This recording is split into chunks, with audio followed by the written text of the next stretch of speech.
Hello hello छात्रों एवं दोस्तों। आज वर्तनी के संबंध में पढ़ेंगे।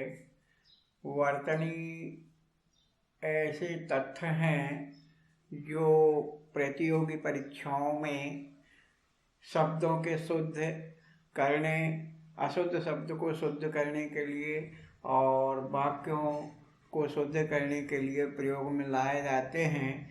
ये विशेषकर प्रतियोगी परीक्षाओं में पूछे जाते हैं। इसीलिए वर्तनी जो है एक महत्वपूर्ण तथ्य है। इसके संबंध में आज अपन पढ़ेंगे। तो वर्तनी संबंधी अशुद्धियों के सुधार के लिए कुछ तथ्य दिए जा रहे हैं जो इस प्रकार है। वर्तनी संबंधी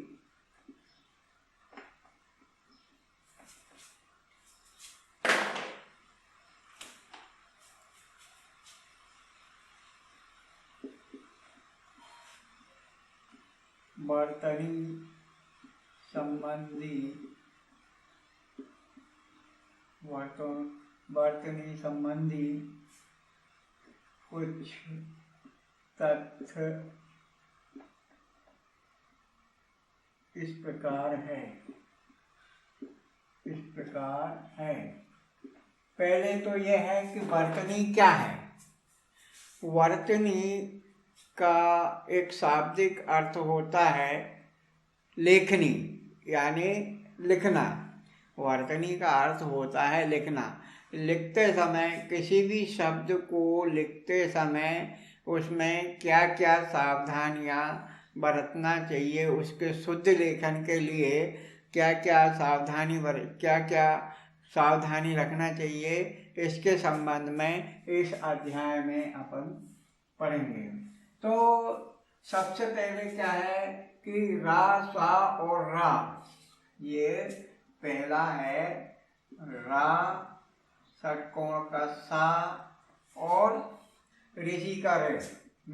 ये ऋषि का रे। ये 3 अक्षर वर्ण हैं। इन अक्षरों के बाद आने वाले ना व्यंजन सदा अणा में बदल जाते हैं। अणा का प्रयोग मतलब इसके बाद इनकी जगह पे अणा आ जाता है। ये अणा शब्द आता है इनकी जगह पे। तो मतलब क्या है कि रा और सा, ये रा, सा और ऋषि के ऋ अक्षरों के बाद, इन अक्षरों के बाद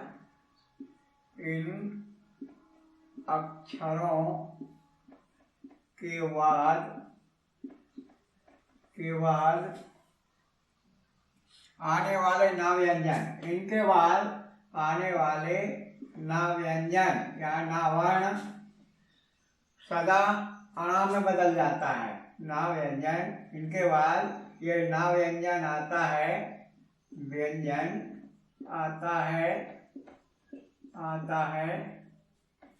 तो वह अणा व्यंजन में परिवर्तित हो जाता है। अणा व्यंजन में परिवर्तित हो जाता है। मतलब क्या दिया है कि यदि रा, षटकोण का सा और ऋषि का रा, इसके बाद में इन अक्षरों के बाद में रा हो, सा हो या अणा हो, ऋषि का ऋ हो, तो इन अक्षरों के बाद यदि ना व्यंजन आता है, इन 3 अक्षरों के बाद यदि ना व्यंजन आता है तो ना की जगह पर ये ना परिवर्तित होकर अणा में परिवर्तित हो जाता है। ये ना वर्ण जो है वो अणा में परिवर्तित हो जाता है। ये पहला नियम है। इसके साथ ही बीच में कोई स्वर वर्ण हो, यदि इसके बाद यदि बीच में यानी शब्दों के बीच में कोई स्वर वर्ण हो,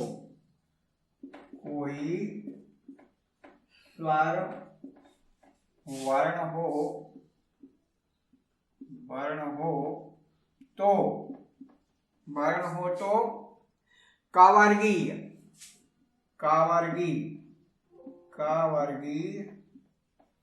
वर्गीय या पावर्गीय अथवा या वाह रहे तो ना का प्रयोग होगा। रहे तो ना का प्रयोग हुआ है, यानी यहाँ पर क्या दिया है कि लेकिन ये मतलब रा, सा और ऋषि का रे, इन अक्षरों के बाद में यदि ना आता है तो ना की जगह पे अणा व्यंजन अणा हो जाएगा और ये अणा व्यंजन हो जाएगा। लेकिन कुछ अपवाद है कि यदि शब्द के बीच में कोई स्वर वर्ण अथवा का वर्ग का कोई व्यंजन या पा वर्ग का कोई व्यंजन या वाह हा रहे तो फिर परिवर्तन ना होकर के वह ना का ही प्रयोग होगा। यदि बीच में कोई शब्द आता है तो उसका कोई परिवर्तन, ना का कोई परिवर्तन नहीं होगा, वह ना में ही रहेगा, ना ये परिवर्तित नहीं होगा। यदि का वर्ग या पा वर्ग का कोई व्यंजन या वाहा शब्द वाक्य रहे तो ये ना का कोई परिवर्तन नहीं होगा, ये ना का ना ही रहेगा। ये पहला नियम है।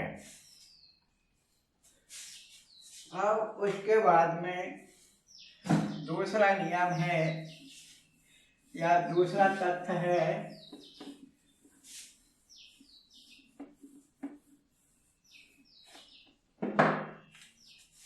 दूसरा तत्व है। अब इसका उदाहरण दिया है, मतलब जो अब पहले नियम का उदाहरण दिया है, जैसे हरण, ये हरण शब्द दिया है, इसमें हा और रा के बाद ना है, तो ये लास्ट में यानी आखिरी में ना शब्द ना वर्ण आया है, तो ना वर्ण की जगह पे और ये बीच में क्या आया है रा, तो नियम में क्या दिया था कि रा षटकोण का सा और इसी का आए शब्द में, तो ना की जगह पे, ये ना की जगह पे क्या हो जाएगा, ये अणा हो जाएगा। तो ये मतलब इस शब्द में हा और रा और ना, यानी ये बीच में रा शब्द आया और रा के बाद ये ना आया है, तो दिया था नियम में दिया था कि रा षटकोण का सा और ऋषि का रा आए, उसके बाद ना शब्द आए तो ना की जगह पे ये अणा हो जाएगा। तो ये हरण का ये हो गया हरण, ये हरण, इस प्रकार से ये शब्द बना हरण। तो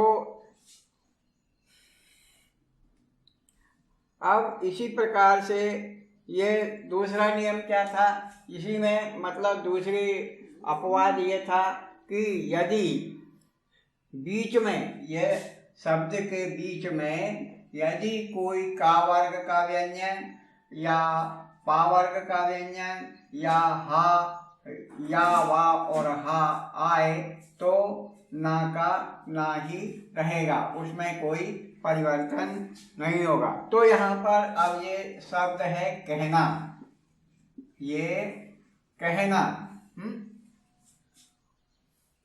कहना शब्द में हा बीच में आया है, इसीलिए हा के बाद ना वर्ण का प्रयोग हुआ है, यानी ये ना का ना ही रहा, इसका कोई परिवर्तन नहीं हुआ। ये इसके उदाहरण हैं। अब दूसरा नियम है,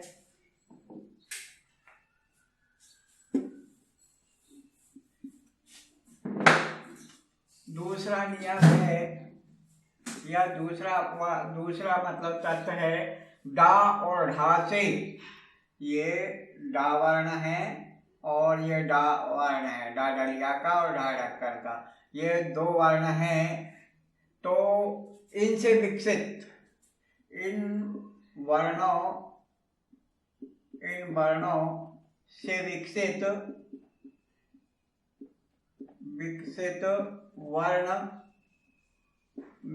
वर्ण है डा अणा, ये अणा और ये अणा, ये दो, इनसे डा और ढा, इनसे विकसित वर्ण है अणा और ये अणा।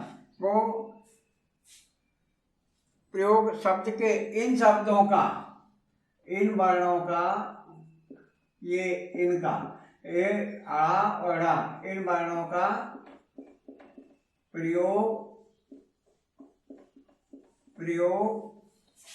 शब्द के बीच में होता है, शब्द के बीच में या शब्द के अंत में होता है। इन नियमों को ध्यान में रखना होगा, तभी अपन किसी शब्द को शुद्ध कर पाएंगे, और शब्द शुद्ध होगा तो वाक्य भी शुद्ध होगा। तो अपने को शब्द की शुद्धिकरण के लिए जो कुछ तत्व दिए गए हैं, उन तत्वों को याद में रखना होगा। इसी के तहत अपन ने पहला नियम पढ़ा कि रा, सा और ऋषि के ऋ के बाद यदि ना वर्ण आता है तो उसका परिवर्तन हो जाता है, और उसकी जगह पे अणा शब्द, अणा वर्ण लिख दिया जाता है या अणा वर्ण हो जाता है। लेकिन जब कोई शब्द के अंत में, यानी जो शब्द है, यदि शब्द के अंत में ना आता है तो वह ना का ना ही रहेगा। वो शब्द है, वो वर्ण है कावर्गी, पावर्गी और या, वा और हा, इन वर्णों के बाद यदि ना आता है तो उसका कोई परिवर्तन नहीं होगा। ऐसा अपने को ध्यान में रखकर के शब्दों का प्रयोग, शब्दों की रचना करना पड़ेगा, शब्दों को लिखना पड़ेगा। तो इसके बाद दूसरा नियम है कि ये डा और ढा है, इन वर्णों से विकसित तो वर्ण बने हैं आ, ये दो आ। अब इन वर्णों का प्रयोग शब्द के बीच में या शब्द के अंत में आता है, यह ध्यान में रखना है। उसके बाद क्या है,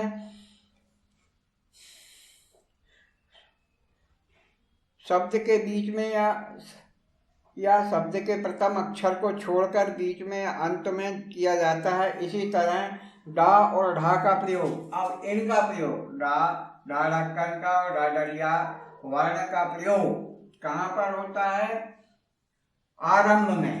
इन वर्णों का प्रयोग जो है शब्द के आरंभ में, डा और ढा, डा और ढा शब्द का वर्ण का प्रयोग हमेशा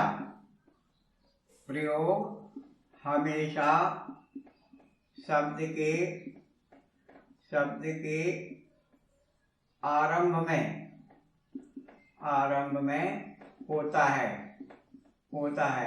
अब एक विशेष ध्यान देना है, और ये मतलब ध्यान में रखना है कि अणा जो है, इन दोनों ढा और रा से बने हुए अणा जो है वो शब्द के बीच में, यानी शब्द के प्रारंभ अक्षर को छोड़कर शब्द के बीच में या शब्द के अंत में ये इन अणाओं का प्रयोग होता है, और ढा और डा डलिया का और डा ढक्कन का, इन वर्णों का प्रयोग शब्द के आरंभ में हमेशा होता है। ये ध्यान में अपने को रखना है।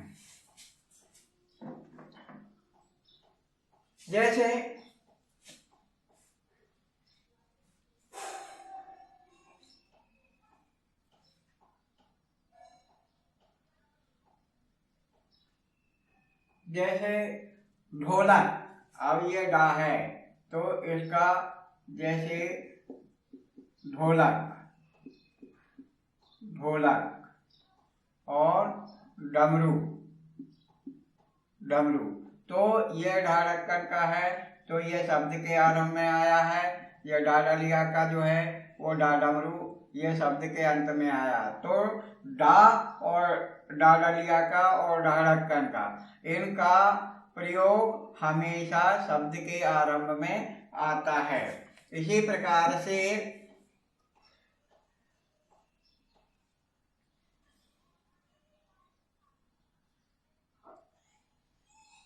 पढ़ना, पढ़ना ये शब्द है, ये शब्द के बीच में अड़ा आया है। और इसी प्रकार से उड़ना,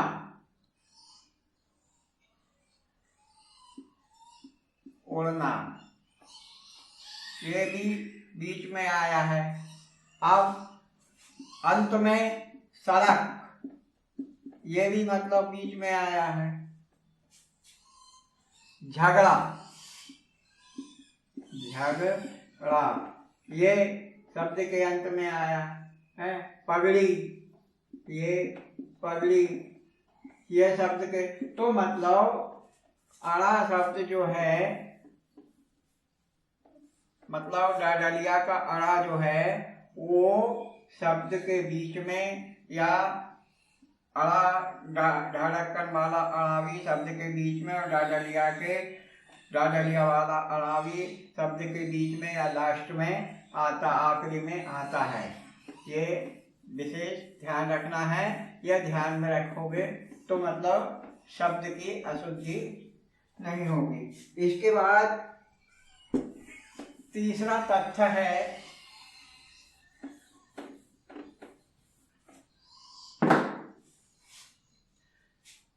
शब्द के बीच में अणा वर्ण का संयोग, अर्थात शब्द के अंत में आने वाला वर्ण टा वर्गीय हो तो अणा वर्ण उसमें मिल जाता है। अब तीसरा वर्ण है, अब इसको अपने को समझना है। तीसरा तथ्य है या तीसरा नियम है, शब्द के बीच में, शब्द के बीच में, शब्द के बीच में, शब्द के बीच में अणा वर्ण का, अणा वर्ण का, अणा वर्ण का संयोग, अणा वर्ण का संयोग अथवा अर्थात शब्द के अंत, अर्थात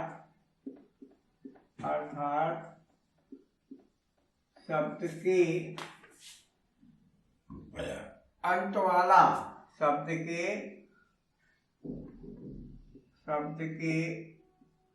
अंत वाला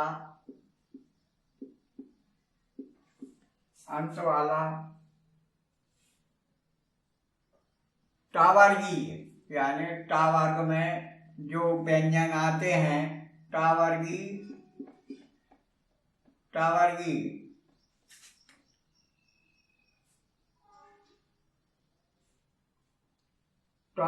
हो तो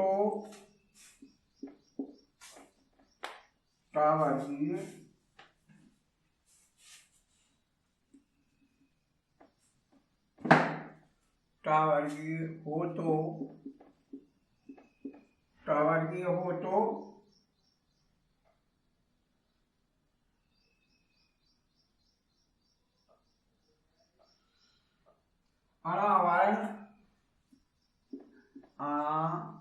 वर्ण जो है,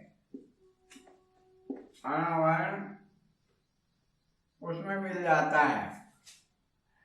वर्ण का संयोग हो जाता है,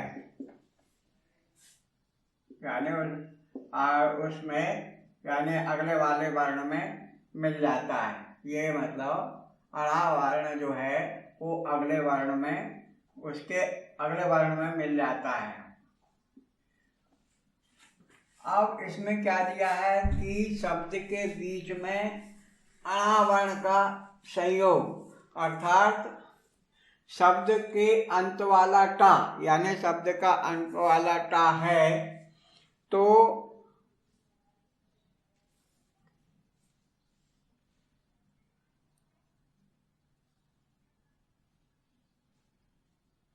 टा अणा वर्ग उससे मिल जाता है। अब जैसे यहाँ पर दिया है, जैसे झंडा, झंडा। अब और ये ध्वनि जो निकलती है वो अणा की ना की ध्वनि निकलती है, ना जैसी ध्वनि, ये अणा की ना जैसी ध्वनि निकलती है। अब ये झंडा शब्द जो है इसमें प्रथम अक्षर है झा, और उसके बाद ये बीच में झा और डा के बीच में ये अणा शब्द आया है। तो ये शब्द के बीच में अणा वर्ण का संयोग, ये अणा वर्ण का संयोग हुआ है। तो अर्थात शब्द के अंत वाला टा वर्गीय हो। टा वर्गीय मतलब टा वर्ग में कौन कौन से वर्ण आते हैं? टा, ठा, डा, टा, टा, ठा, डा, ढा, टा, ठा, डा, ढा और ये अणा, ये टा वर्गी। यदि शब्द के अंत में टा वर्ग के व्यंजन आए, यानी टा, ठा, डा, ढा, अणा, ये 5 वर्णों में से यदि कोई वर्ण आता है तो ये अणा इसमें इन वर्णों में मिल जाएगा। यानी इन वर्णों के यदि शब्द के बीच में यह टा वर्गीय व्यंजन जो है टा, ठा, डा, ढा, अणा, ये 5 में से कोई वर्ण बीच में मतलब अंत में आता है तो इन वर्णों में अणा वर्ण मिल जाएगा। तो यहाँ पर ये झंडा शब्द है तो ये टा वर्ग का डा डलिया वाला डा यहाँ पर अंत में आया है, इसीलिए ये अणा शब्द इसमें डा में मिल गया है। और इसकी ध्वनि जो है वह ना जैसी निकल रही है, इसीलिए इसका उच्चारण होता है झंडा। यानी ना वर्ण अणा वर्ण है, अणा वर्ण इसमें मिला हुआ है डावर्ण में, लेकिन इसकी ध्वनि ना जैसी निकल रही है, इसीलिए ये मतलब यहाँ पर झंडा शब्द जैसा उच्चारण हो रहा है। तो ये अणा वर्ण डावर्ण में मिला हुआ है, क्योंकि ये टा व्यंजन है। टा व्यंजन, टा वर्ण का व्यंजन इनमें ये डा वर्ण का मिला हुआ डा है। ये वर्ण यहाँ पर लास्ट में अंतिम शब्द के अंत में आया है, इसीलिए ये अणा वर्ण जो है वह डा में मिला हुआ है ये, और इस प्रकार ये झंडा शब्द बना है। तो इस नियम में यह बताया गया है कि शब्द के बीच में अणा वर्ण का संयोग अर्थात तो शब्द के अंत में टा वर्ग का कोई व्यंजन आता है तो अणा वर्ण उस व्यंजन में मिल जाता है, ये इसका नियम है।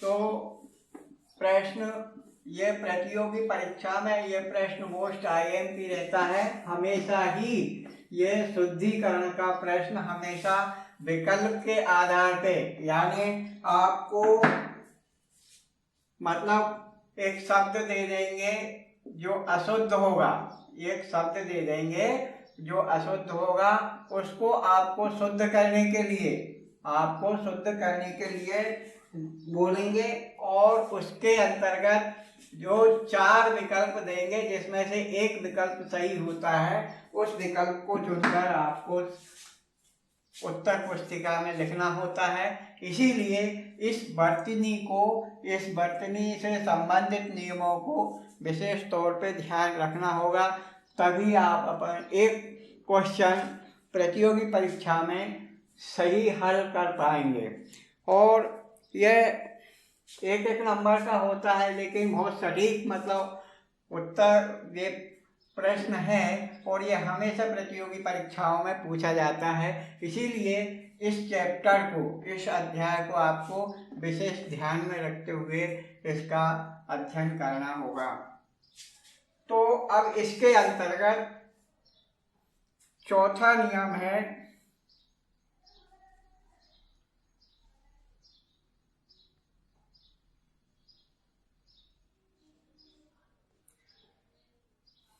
अब इसी के अंतर्गत एक और विकल्प है। इसी प्रकार यदि शब्द के अंत में ता वर्ण का व्यंजन हो तो अंतिम वर्ण के बाद अणा वर्ण का संयोग शब्द के अंतिम वर्ण से हो जाएगा।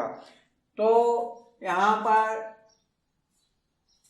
और भी ये दिया गया है कि ता वर्ग के व्यंजन के साथ और ता वर्ग के व्यंजन के साथ, यदि ता वर्ग का व्यंजन और ता वर्ग का व्यंजन, इनमें से दोनों वर्ग के व्यंजनों, ये व्यंजन जो अंत में आए, जैसे टा वर्ग का व्यंजन, तो मैं बता रहा था कि टा वर्ग का कोई व्यंजन यानी टा, ठा, गा, ढा और अणा, इन व्यंजनों का शब्द के अंत में आने से अणा वर्ण जो है वह इन वर्णों में मिल जाता है। ये वर्ण यदि शब्द के अंत में ये वर्ण आते हैं तो इनमें अणा वर्ण मिल जाता है। यानी जैसे झंडा, तो ये झंडा, तो ये टा वर्ग का डलिया का व्यंजन है, ये अंत में शब्द के आया है, इसीलिए ये अणा व्यंजन जो है यहाँ बीच में इसका प्रयोग हुआ। ये इसमें डलिया के व्यंजन में ये अणा व्यंजन मिल गया है। तो ये टा वर्ग के व्यंजन के साथ इसी प्रकार से ये अणा व्यंजन ता वर्ग के व्यंजन यानी ता, था, दा, धा और ना, ये व्यंजनों के अंत में, शब्द के अंत में आने से ये अणा व्यंजन बीच में ये जो इन व्यंजनों में से जो व्यंजन आएगा उनसे संयोग हो जाएगा। तो ये मैंने बताया। अब इसके बाद में चौथा नियम जो है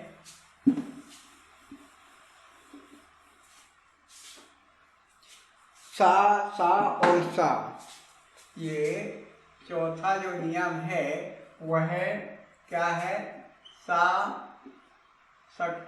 सीटी वाला सा षट्कोणा और सा सड़का, ये व्यंजन जो है इनके प्रयोग के बारे में मतलब बताया गया है। शब्द में इनका प्रयोग आने से क्या होता है और ये कहाँ पर रखे जाते हैं, इस संबंध में ये कुछ नियम बताए गए हैं जो इस प्रकार से है। तो पहले ये सा सड़क के जो वर्ण हैं उसके संबंध में बताया गया है कि यदि किसी शब्द में सा वर्ण हो या व्यंजन सा वर्ण हो और सा व्यंजन के पहले स्वर वर्ण आ या आ हो तो सा व्यंजन का परिवर्तन नहीं होगा।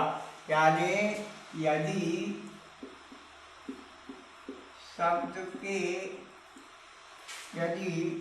शब्द में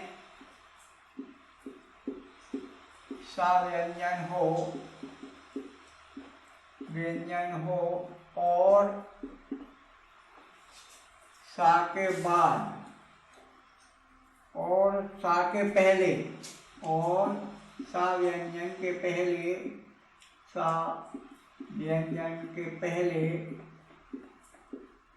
पहले आ या आ स्वर व्यंजन हो, स्वर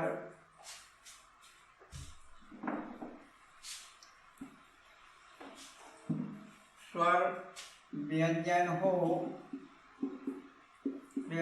हो तो सा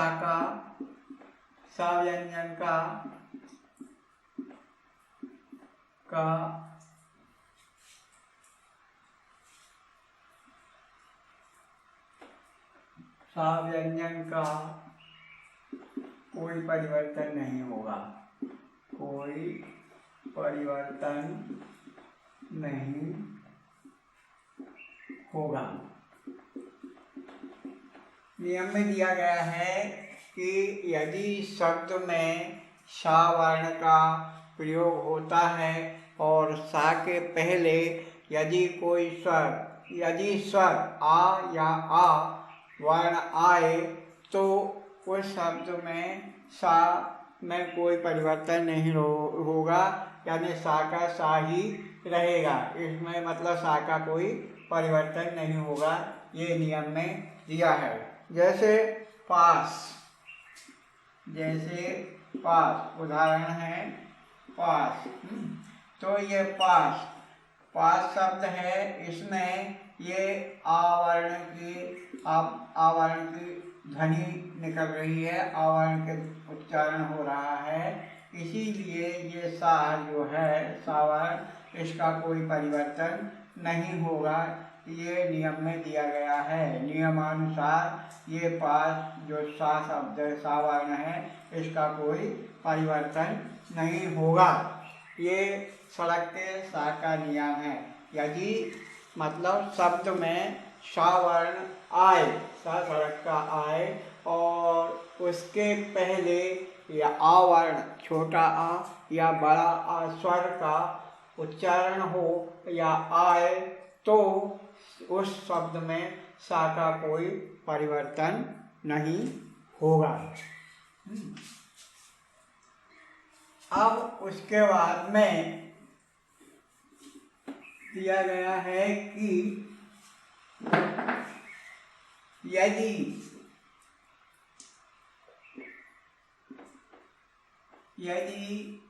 शब्द में सा वर्ण आए और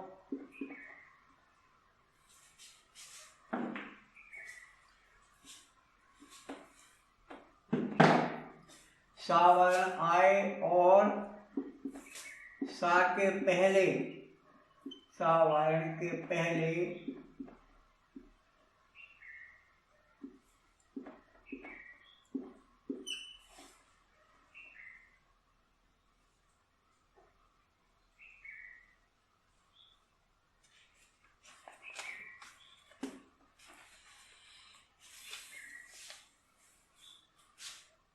इसमें दिया है, इसी चौथे नियम के अंतर्गत दिया गया है कि यदि शब्द में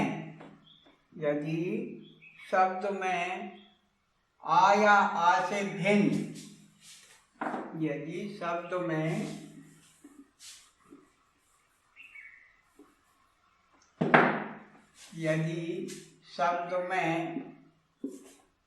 आ या आ स्वर से भिन्न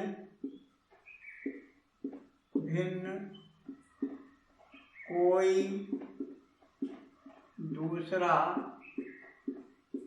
स्वर व्यंजन आए, स्वर वर्ण आए, तो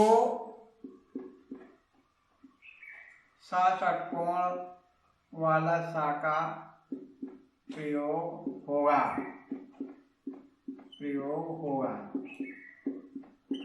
यानी शब्द में यदि शब्द है और उस शब्द में ये आ या आ से भिन्न, इनके जगह पर कोई दूसरा भिन्न स्वर आए, तो वहाँ पर सा षटकोण के सा का प्रयोग होगा। ये नियम में दिया गया है, ये चौथे नियम के अंतर्गत ये सा का प्रयोग है। तो यदि शब्द में दिया गया है कि यदि शब्द में आ या आ वर्ण यानी स्वर वर्ण से भिन्न कोई दूसरा स्वर वर्ण आए, तो वहाँ पर सा षटकोण वाले सा का प्रयोग होगा। ये नियम में दिया गया है। जैसे भूषण,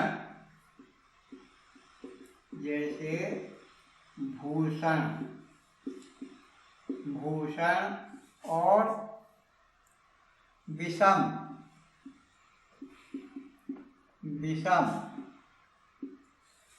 और धनुष, ये तीन शब्द दिए गए हैं, भूषण, विषम और धनुष। तो यहाँ पर आ या आ से भिन्न स्वर है भू, ऊ की मात्रा बड़ा ऊ की मात्रा है। फिर उसके बाद विषम में छोटी ई की मात्रा है और यहाँ पर धनुष में छोटा ऊ की मात्रा है। जो आ, छोटा आ या बड़ा आ से भिन्न स्वर है, इसीलिए इन शब्दों में सा षटकोण वाले सा का प्रयोग हुआ है, सा षटकोण वाले सा का उपयोग हुआ है। क्यों कि यहाँ पर आ या आ से भिन्न स्वर आए हुए हैं, इसीलिए हमेशा इसके बाद धनुष ये मतलब सा षटकोण का प्रयोग होता है। सा षटकोण का प्रयोग कब होता है? जब शब्द में आ या आ से भिन्न कोई स्वर आए, वहाँ पर सा षटकोण वाले सा का प्रयोग होता है। ये नियम में 5वें नियम में दिया गया है। ये नियम 5वां है। ये नियम जो है 5वां है। चौथा नियम क्या है? शब्द में यदि सा वर्ण आए, सीटी सड़क वाला सा वर्ण आए और सा वर्ण के पहले आ या आ स्वर वर्ण आए, तो वहाँ पर सा का कोई परिवर्तन नहीं होगा। ये है चौथा नियम।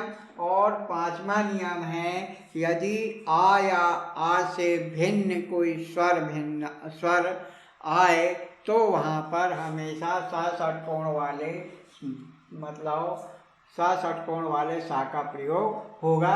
ये 5वां नियम है। अब उसके बाद में छठा नियम है। उसके बाद छठवां नियम है